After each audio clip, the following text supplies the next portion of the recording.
Hi, imaginary elementary students. Welcome to your Libraria Imaginaria Imaginary Elementary School site. I developed this during Dr. Karen Perry's 602 class. So students, you should be hopefully familiar with the library's homepage.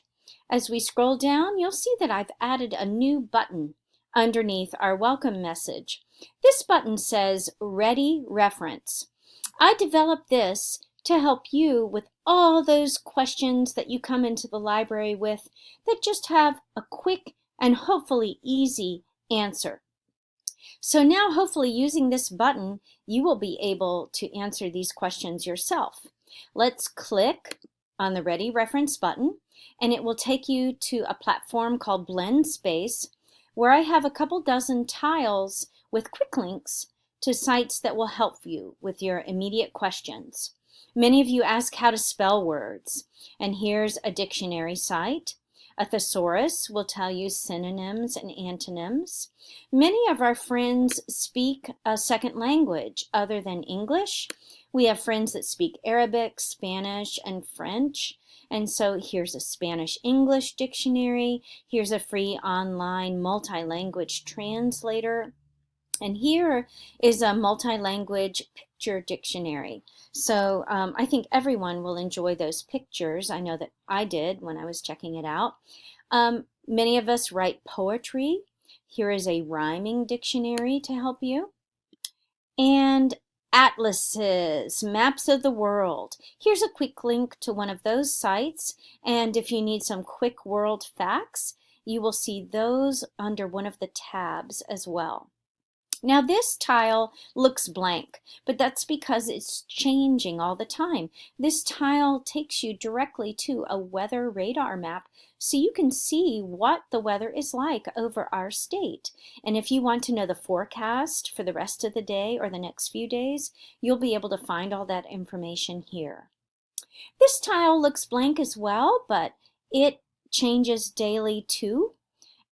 It takes you to the Old Farmer's Almanac for kids, and so every day there will be information, historical and some fun trivia telling you about what's happening this day in history.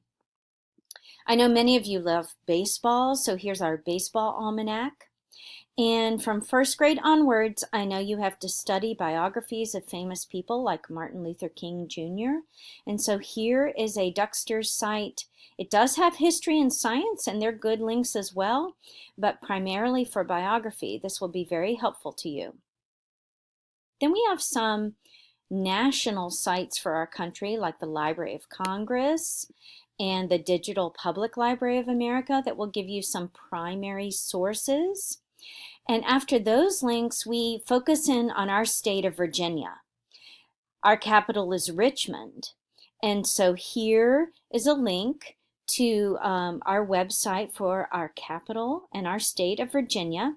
And this will take you to many links, including the Department of Game and Inland Fisheries, which I call the wildlife link. And also breaking some wildlife down. Further below these Virginia links, I have frogs and toads of Virginia, wildflowers of Virginia, trees. One of you just came in and asked me about a piece of bark you found on the ground that looked like paper. And together we identified it as sycamore tree bark. So now using this, you'll be able to identify that for yourself. This Audubon site will take you to a bird field guide. And you know I love bugs, so this will help you identify bugs. I know not everyone loves snakes. That's why I keep my snake skins in the office instead of out in the library. But here are snakes of Virginia. And then our community members run their own site on Stony Point. And so this takes you directly to our community webpage of Stony Point Central. Finally, 4th and 5th graders, I know have to cite sources formally in their research papers, and so these two sites will hopefully make it easier for them to cite those sources. So these are the ready reference links that I have created for you, Stony Point Elementary students, and I hope you find them useful. Enjoy!